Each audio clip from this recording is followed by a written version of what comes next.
December മാസത്തിൽ കപ്പ പറിച്ച് വാട്ടിയപ്പോഴേ എനിക്ക് കുറച്ച് ഉണക്കക്കപ്പ വേണമെന്ന് പറയാൻ തൊടുപുഴയിൽ നിന്ന് കുറച്ച് ഉണക്കക്കപ്പ വാങ്ങിച്ചായിരുന്നു. അപ്പോൾ ബ്രദറാണെങ്കിൽ അത് വാങ്ങിച്ച് വെച്ചിരുന്നു. ഞാൻ അവൻ്റെ അടുത്ത് ചെന്നപ്പം എടുത്തുകൊണ്ട് പോന്നു കേട്ടോ. ഞാനിവിടെ കൊണ്ടുവന്ന് കഴിഞ്ഞപ്പം എൻ്റെ ഒരു ഫ്രണ്ടിന് കുറച്ച് ഉണക്കക്കപ്പ കൊടുത്ത് ആൾ വീട്ടിൽ കൊണ്ടുപോയി. എന്നിട്ട് അയ്യോ ഇതെങ്ങനെയാ റെഡിയാക്കുന്നത്, ഉണക്കക്കപ്പ വേവിക്കാൻ അറിയാൻ പാടില്ലല്ലോ എന്നൊക്കെ പറഞ്ഞു കേട്ടോ. അപ്പോൾ പിന്നെ ആളെ ഒന്ന് കാണിച്ചു കൊടുക്കണമല്ലോ എങ്ങനെ വേവിക്കേണ്ടതെന്ന്. ശരിയായിട്ടോ. കപ്പയൊക്കെ അധികവും കൊച്ചിയിൽ പച്ചക്കപ്പയാണ് കഴിക്കാറ്. ഉണക്കക്കപ്പ അത്ര പരിചയമില്ല. ചിലർക്ക് പരിചയം ഉണ്ടാവും, ഇങ്ങനെ കൊണ്ടുവന്നിട്ടുള്ളവർക്കൊക്കെയാണ് പരിചയം. അതുകൊണ്ട് റെഡിയാക്കാൻ അത്ര അറിയില്ലായിരിക്കും. അപ്പോൾ അതെങ്ങനെയാണ് ഉണ്ടാക്കണമെന്ന് നോക്കാം കേട്ടോ. ഇതാണ് ഉണക്കക്കപ്പ. കണ്ടോ, ഡിസംബർ ജനുവരി മാസത്തിലൊക്കെയാണ് കേട്ടോ പച്ചക്കപ്പ പറിച്ച് ഇതുപോലെ നൈസായിട്ട് അരിഞ്ഞ് വാട്ടിയെടുക്കും കേട്ടോ. വാട്ടിയിട്ട് അത് പാറയുടെ പുറത്തും വാർക്കയുടെ പൊക്കത്തൊക്കെ ഇട്ട് ഉണക്കിയെടുക്കും. ഒരു 3-4 ദിവസം വേണം കേട്ടോ ഉണങ്ങിയെടുക്കാനായിട്ട്. എന്നിട്ട് ഇങ്ങനെ സൂക്ഷിച്ച് വെക്കും. നമ്മൾ എന്നിട്ട് മഴക്കാലത്തൊക്കെ ആയിട്ടോ ഉപയോഗിക്കുന്നത്. കപ്പ പുഴുങ്ങി മീനൊക്കെ കറി വെച്ച്. അപ്പോൾ ഇതെങ്ങനെയാണെന്ന് റെഡിയാക്കി എടുക്കണമെന്ന് കാണിച്ചു തരാം കേട്ടോ. ആദ്യം ഇത് വെള്ളത്തിൽ ഇടണം. ഇന്ന് 4 മണിക്കാപ്പിക്ക് കുറച്ച് ഉണക്കക്കപ്പ പുഴുങ്ങിയെടുത്ത് മീനൊക്കെ കറി വെക്കാമെന്ന് വിചാരിച്ചു കേട്ടോ. അതുണ്ടോ, കൊച്ചിക്കാർക്ക് അത്ര പരിചയമല്ല ഉണക്കക്കപ്പ വേവിച്ചത്. അപ്പോൾ എങ്ങനെയാണ് ഈ ഉണക്കക്കപ്പ വേവിക്കുന്നതെന്ന് എന്നോട് 1-2 പേര് ചോദിച്ചിട്ടുണ്ടായിരുന്നു. ഇത് ഞാൻ രാവിലെ വെള്ളത്തിൽ ഇട്ടിട്ട് പോയതാട്ടോ. അപ്പോൾ നമുക്ക് വൈകുന്നേരത്തേക്കാണെങ്കിൽ രാവിലെ ഉണക്കക്കപ്പ എടുത്ത് വെള്ളം നല്ലപോലെ ഒഴിച്ച്, വെള്ളം നല്ലപോലെ മുകളിൽ കപ്പയുടെ മുകളിൽ പൊങ്ങി കിടക്കണം കേട്ടോ. അത്രയും വെള്ളം ഒഴിച്ച് കുതിർത്തണം. വൈകുന്നേരത്തേക്കാണെങ്കിൽ രാവിലെ വെള്ളത്തിലിടുക. രാവിലെ എടുത്ത് കാപ്പിക്ക് റെഡിയാക്കാനാണെങ്കിൽ രാത്രിയിൽ വെള്ളത്തിലിടുക. എന്തായാലും കുറേ അധികം സമയം നന്നായിട്ട് കുതിർന്ന് വരണം കേട്ടോ. ഇത് നീ വെള്ളത്തിൽ നിന്ന് കഴുകി വാരി എടുത്തിട്ട് ഒന്ന് ചെറുതായിട്ട് ഒടിച്ചു കൊടുക്കണം. ഒരു കപ്പ കഷ്ണം ഇതുണ്ട്, ഇതൊക്കെ 2-3 ഒടിച്ചെടുത്താൽ മതി. അതുപോലെ ഒന്ന് ഒടിച്ചെടുത്തിട്ട് വേവിക്കാൻ വെക്കണം കേട്ടോ. ഇടുക്കിയിലും തൊടുപുഴയിലൊക്കെ കപ്പ ഒരു ആഘോഷമാണ് കേട്ടോ. ഈ കപ്പ വാട്ടുന്ന ദിവസമൊക്കെ നമ്മളന്ന് സ്കൂളിൽ നിന്ന് അവധി എടുത്തിരിക്കും. അല്ലെങ്കിൽ പറയും ശനിയാഴ്ച കപ്പവാട്ട് വെച്ചാൽ മതി കേട്ടോ.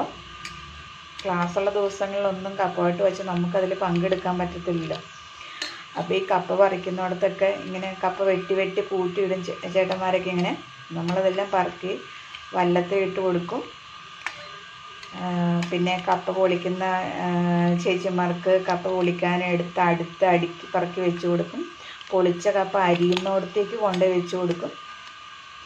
അങ്ങനെ എല്ലായിടത്തും കുട്ടികളൊക്കെ ഒരു ഉത്സവം പോലെ കണ്ടിരുന്നതാണ് കേട്ടോ കപ്പവാട്ട്. ഇപ്പം അത് കുറഞ്ഞിട്ടുണ്ട്. എൻ്റെ വീട്ടിലുണ്ടായിരുന്നത് കപ്പവാട്ടിനൊരു 10-20 ജോലിക്കാരുണ്ടാവും കപ്പയൊക്കെ വാട്ടിയെടുക്കാനായിട്ട്. കപ്പ പറിച്ചെടുക്കാൻ ഒരു കൂട്ടർ അതിന് പിന്നാലെ വെട്ടിപ്പോവും കുറച്ച് പേര്. പിന്നെ കുറച്ച് പേര് വാരിയിട്ട് വല്ലത്തിൽ വയ്ക്കും. കുറച്ച് പേര് ചുമന്ന് കപ്പ പൊളിക്കുന്നിടത്തേക്ക് കൊണ്ടിട്ട് കൊടുക്കും. വലിയ ചെമ്പിലൊക്കെ അരിഞ്ഞതിന് ശേഷം ഇത് വാട്ടിയെടുക്കും. പാറയൊക്കെ 2-3 ദിവസം മുമ്പൊക്കെ അടിച്ച് കഴുകി വൃത്തിയായിട്ടൊരു പൊടി പോലും ഇല്ലാതെ വൃത്തിയാക്കിയിട്ടുണ്ട്. അവിടേക്കാണ് ഇതുകൊണ്ട് നിരത്തിയിടുന്നു കേട്ടോ കപ്പ വാട്ടിയിട്ട്. നല്ലപോലെ വേവിക്കില്ല, ഒരു അര ഭാഗമാണ് ഈ കപ്പ വേവിക്കത്തുള്ളൂ. ഒരു 3-4 ദിവസമൊക്കെ നല്ല വെയിൽ കൊള്ളണം കേട്ടോ, എല്ലാം ഉണങ്ങി കിട്ടുള്ളൂ. പക്ഷെ ഒരു പ്രാവശ്യം വീട്ടിൽ കപ്പ വാട്ടിയപ്പോൾ നനഞ്ഞു പോയി കേട്ടോ. മഴ ഓർക്കാപ്പുറത്ത് മഴ വന്നപ്പോൾ ഞങ്ങൾക്ക് എല്ലാവർക്കും ഉണ്ടായ സങ്കടം. ഒരുപാട് കപ്പ ഉണ്ടായിരുന്നു. ഒരുപാട് കപ്പ എന്ന് പറഞ്ഞാൽ എന്താ പറയുന്നത്, എല്ലാ അവസാനം തെങ്ങിൻ്റെ ചോട്ടിലും കൊടിയുടെ ചോട്ടിലും കൊക്കോയുടെ ചോട്ടിലുമൊക്കെ വളമായിട്ട് പാറയിൽ നിന്ന് വാരിയിടേണ്ട അവസ്ഥ വന്നു. അപ്പോൾ കപ്പ വാട്ടുമ്പോൾ എപ്പോഴും ഞങ്ങൾ പിള്ളേരും പേരൻസൊക്കെ പ്രാർത്ഥിക്കും, ദൈവമേ ഈ കപ്പയൊന്ന് പാറയിൽ നിന്ന് വാരി എടുക്കുന്നതോടും വരെ മഴയൊന്നും പെയ്യരുതേന്ന്. പ്രത്യേകിച്ച് വേനൽ മഴയൊക്കെ കിട്ടുന്ന സമയമാണ് ആ സമയത്ത്. ഇത് വാട്ടി പാറലേക്ക് ഇടുന്ന അന്നത്തെ ദിവസം മഴ പെയ്താൽ കുഴപ്പമില്ല കേട്ടോ. പക്ഷെ പിറ്റേ ദിവസമോ അതിൻ്റെ പിറ്റേ ദിവസമൊക്കെ മഴ പെയ്താൽ നമുക്കിത് പാറയിൽ നിന്നോ ടെറസിൻ്റെ മുകളിൽ നിന്നോ ഒന്നും വാരിയെടുക്കാൻ പറ്റത്തില്ല. ആ കപ്പ പോയി. പിന്നെ അതൊക്കെ ഒരു ഓർമ്മയാണ് കേട്ടോ. ഇപ്പോൾ വീട്ടിൽ കപ്പയൊന്നും വാട്ടാനില്ല കേട്ടോ. കപ്പയൊക്കെ നടുൽ നിർത്തിയിട്ട് അവിടെ കൊക്കോയും റബ്ബറും ഒക്കെ വെച്ചു കേട്ടോ. അപ്പോൾ ഈ കപ്പയാണെങ്കിൽ ഞാൻ എൻ്റെ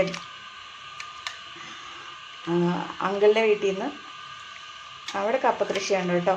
അപ്പോൾ അവിടെ അങ്കിള് കപ്പ ഇങ്ങനെ വിൽപ്പനയ്ക്കായിട്ടൊക്കെ നേരത്തെ പോലെ തന്നെ കൃഷി ചെയ്യുന്നുണ്ട്. അപ്പോൾ എനിക്ക് കുറച്ച് കപ്പ വേണമെന്ന് പറഞ്ഞപ്പോൾ വിൽക്കണേന്ന് മുമ്പ് എനിക്ക് മാറ്റി വെച്ചത് എൻ്റെ ആങ്ങളെ അവിടെ ചെന്ന് എടുത്തുകൊണ്ട് വെച്ചിരുന്നു.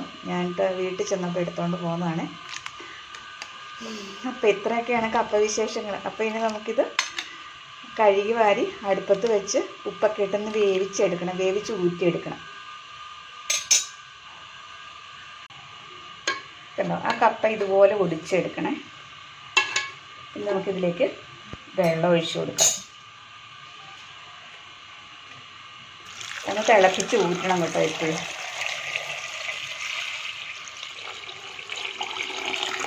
കപ്പയുടെ മുകളിൽ എപ്പോഴും വെള്ളം നിൽക്കണേ. നന്നായിട്ട് തിളച്ച് കഴിയുമ്പോൾ നമുക്ക് ഇതിലേക്ക് ഉപ്പ് ചേർത്ത് കൊടുക്കാം. ഇനി തിളപ്പിച്ചെടുക്കാം. വാട്ടിയതാണെങ്കിലും കപ്പയ്ക്ക് നല്ല വേവുണ്ടാകും. ഒരു 20 മിനിറ്റേലും വേണം കേട്ടോ വെന്ത് കിട്ടാൻ. കപ്പ നല്ലതുപോലെ തിളച്ച് വന്നിട്ടുണ്ട്. നമുക്ക് ഈ സമയം ഉപ്പ് ചേർത്ത് കൊടുക്കാം കേട്ടോ. ഈ തിളച്ച് വരുന്ന സമയത്ത് വേണം ഉപ്പ് ചേർത്ത് കൊടുക്കാനായിട്ട്, എങ്കിലേ കപ്പയിൽ ഉപ്പ് പിടിക്കുള്ളൂ. പക്ഷേ ഇത് വെള്ളം നമ്മൾ ഊറ്റുമല്ലോ, അപ്പോൾ കുറേ ഉപ്പൊക്കെ പോകും കേട്ടോ. കുറച്ചേ ഉണ്ടാവുള്ളൂ. ബാക്കി നമുക്ക് അരപ്പൊക്കെ ഇട്ടൊന്ന് ആവി കയറ്റി എടുക്കുന്ന സമയത്ത് പിന്നെ ചേർത്ത് കൊടുക്കാം.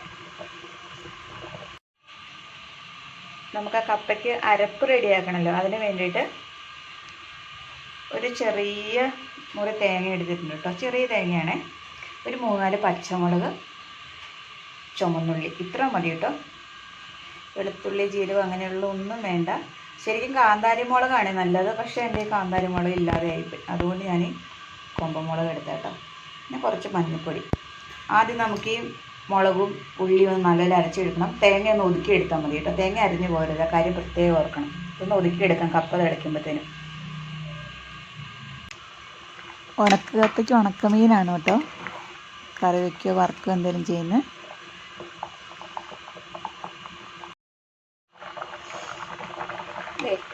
നമ്മുടെ കപ്പയൊക്കെ നന്നായിട്ട് വെന്തിട്ടുണ്ട് കേട്ടോ. ഇനി ഇതൊന്ന് ഊറ്റിയെടുക്കാം. നമുക്ക് വെള്ളം മുഴുവനും ഊറ്റിയെടുക്കാം. ഒരു അരിപ്പത്തവി വെച്ചിട്ട് വെള്ളത്തിൽ നിന്ന് കോരിയെടുത്താലും മതി കേട്ടോ.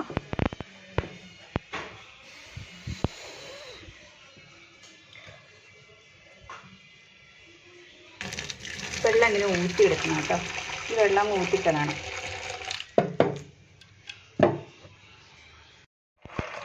കപ്പയിലെ വെള്ളമൊക്കെ നന്നായിട്ട് ഊറ്റി കളഞ്ഞിട്ടുണ്ടെങ്കിൽ നമ്മൾ അരച്ച് വെച്ച അരപ്പില്ല, അത് ഇതിലേക്ക് ചേർത്ത് കൊടുക്കാം കേട്ടോ.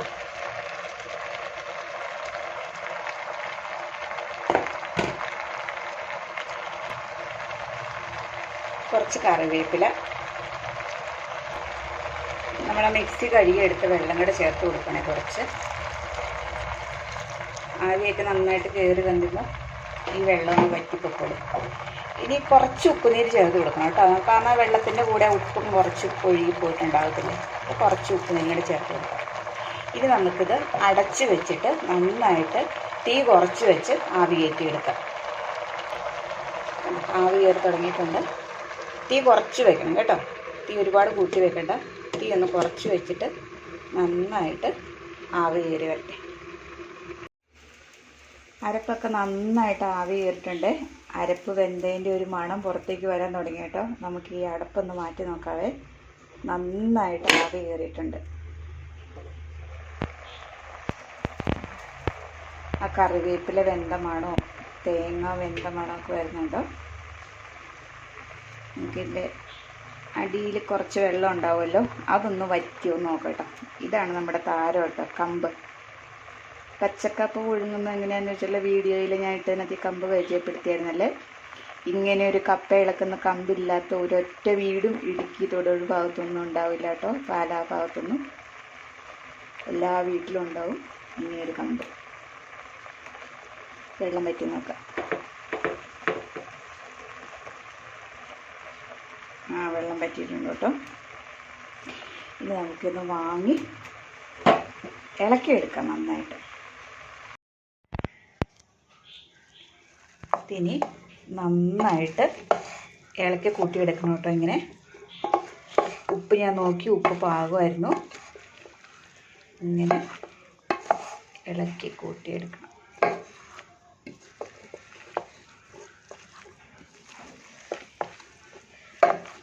പച്ചക്കപ്പയൊക്കെ നമ്മൾ വേനൽക്കാലത്ത് ഉപയോഗിച്ചിട്ട് മഴക്കാലമൊക്കെ ആകുമ്പോഴാണ് കേട്ടോ നമ്മൾ ഉണക്കക്കപ്പ ഇങ്ങനെ പുഴുങ്ങിയെടുക്കുന്നത് കേട്ടോ. നന്നായിട്ട് ഇളക്കിയെടുക്കുക.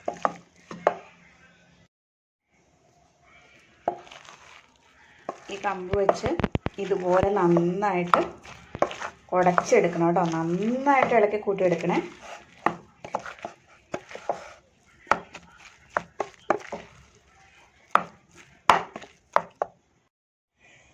കണ്ടോ, കപ്പയൊക്കെ നന്നായിട്ട് ഇളക്കി കൂട്ടിയിട്ടുണ്ട് കേട്ടോ. നന്നായിട്ട് വെന്തുടഞ്ഞു. ഇതുപോലെ നന്നായിട്ട് ഇളക്കി കൂട്ടിയെടുക്കണം.